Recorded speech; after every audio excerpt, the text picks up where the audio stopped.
Hoje nós iremos falar sobre a insuficiência renal. A insuficiência renal é a incapacidade dos rins de filtrar o sangue, gerando um acúmulo de substâncias tóxicas no organismo. Ela pode ser aguda ou crônica. A insuficiência renal aguda é caracterizada por uma rápida redução da função renal. Já a crônica é caracterizada por uma perda gradual dessa função. Exatamente, Rafael. A insuficiência renal crônica é definida pelo dano renal por mais de 3 meses ou a taxa de filtração glomerular abaixo de 60 ml por minuto. As principais causas são a diabetes e a hipertensão.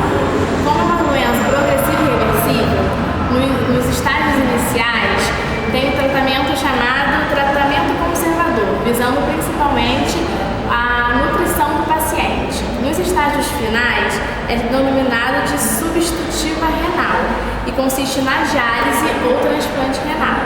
Agora vamos falar com a Roberta, que vai falar sobre a nutrição em pacientes em hemodiálise. É verdade, Sabrina.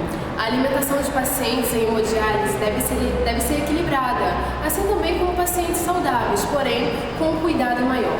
Como nós sabemos, na doença renal existe uma perda total ou parcial da função dos rins, sendo dificultada a eliminação de toxinas ou outras substâncias provenientes dos alimentos pela urina, causando um acúmulo na corrente sanguínea. Deve ter um cuidado com a ingestão de líquidos, potássio, sódio, sal, fósforo. E o nutricionista, juntamente com a família e o paciente, pode fazer uma lista dos alimentos que podem ou que não podem ser ingeridos, de acordo com as suas preferências alimentares e também com os seus hábitos alimentares. Vou listar somente alguns alimentos que não podem ser ingeridos, Alimentos provenientes de gorduras animais, como bacon, toucinho, ou frutas com alto teor de açúcar, como a uva passas. E também deve ser evitado muitos caldos e sopas. Alimentos que podem ser ingeridos são alimentos com baixo teor de açúcar, assim como a maçã, a galinha sem pele e outros alimentos.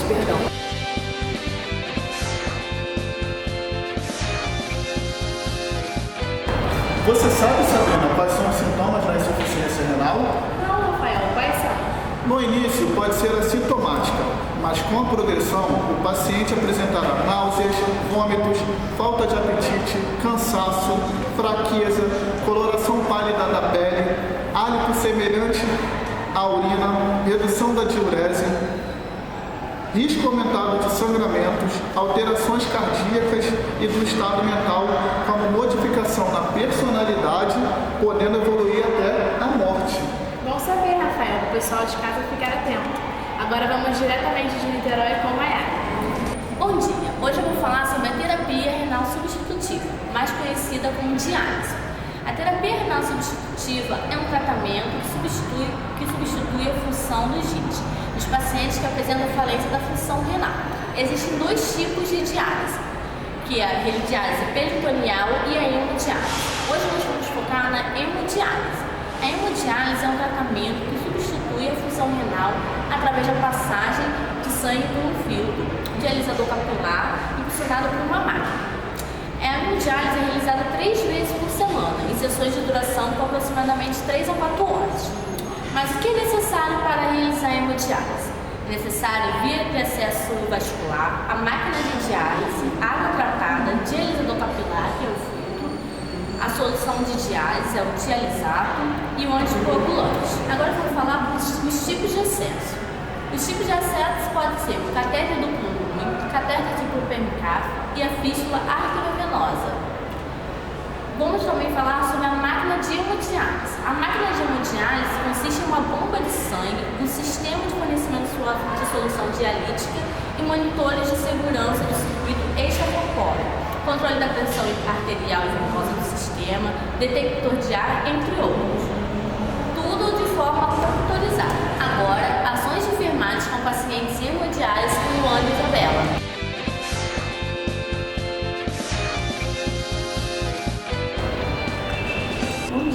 Bom dia. As ações de enfermagem consistem nas ações e procedimentos normais que a enfermagem presta à população, sendo que o paciente renal precisa de alguns hábitos exclusivos. A investigação e a anamnese deve ser feita com a família e com o paciente para você saber fatores que possam ter levado a ele a adquirir a doença. A enfermagem deve prestar orientações sobre o uso de medicamentos e sobre hábitos alimentares também. A enfermagem também presta serviços à unidade, como controle de retorno do paciente. Nós devemos garantir que o paciente volte na próxima semana para dialisar novamente. Busca de faltosos, caso ele não aparecer, e também controle de consulta. Devemos manter sempre a agenda dele constante. No ato da hemodiálise, devemos fazer o monitoramento dele durante e após a hemodiálise, no caso de ocorrer algumas ações adversas. Agora vamos falar sobre alguns cuidados com a fístula que o paciente deve manter. O acesso vascular, FAV, da hemodiálise é uma linha da vida do paciente. Portanto, são necessários cuidados para sua preservação. Uma fístula bem cuidada pode durar anos. Siga os cuidados.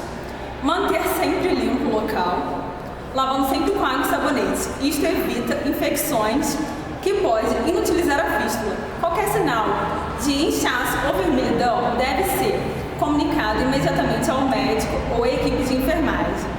Evite carregar pesos ou dormir sobre um membro da FAV, pois a pressão sobre ela pode interromper seu fluxo. Não permita a retirada de sangue ou de medicamentos na via do braço da fístula, a não ser que o médico autorize. As retiradas de sangue podem criar coágulos no vaso.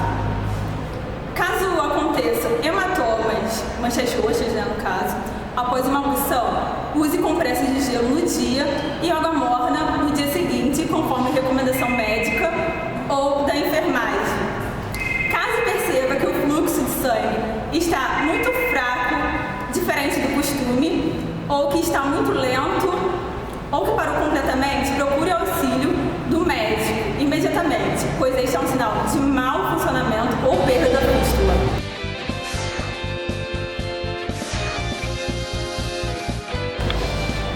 Cuidados com o catéter. O catéter da hemodiálise é uma via de acesso vascular temporário que permite a maturação da fístula. Por isso, existem meios de preservação e manutenção. Não devemos molhar para evitar infecção. Devemos orientar o paciente a não dormir sobre o braço. Devemos orientar o paciente também a não tracionar o catéter. Não podemos deixar o paciente sair da unidade com o catéter. Em caso de sangramento ou coágulo, devemos informar rapidamente a unidade de terapia renal para que o paciente possa ser atendido, pois um profissional que não faz parte da unidade de terapia renal não está habilitado para atender.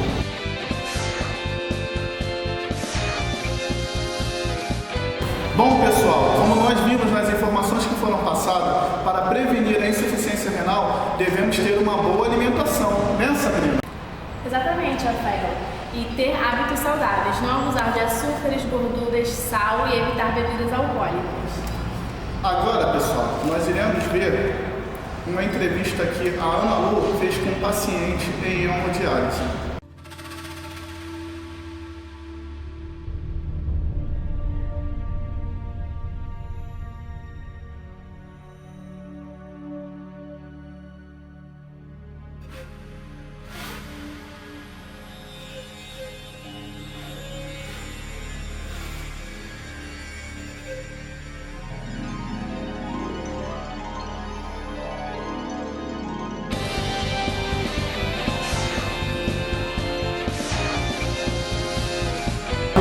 De filtrar o sangue, gerando um acúmulo de toxinas no organismo. A insuficiência renal pode ser crônica ou aguda. A insuficiência renal aguda é aquela... Ih, não, me perdi. Olha raramente para baixo. Me perdi. Começou. Quê? Diálise é realizada em três... Não, para. Você sabe quais são os sintomas da insuficiência renal, Sabrina? Não, Rafael, faz Peraí, não. Porque se sujar pode gerar infecção ao paciente.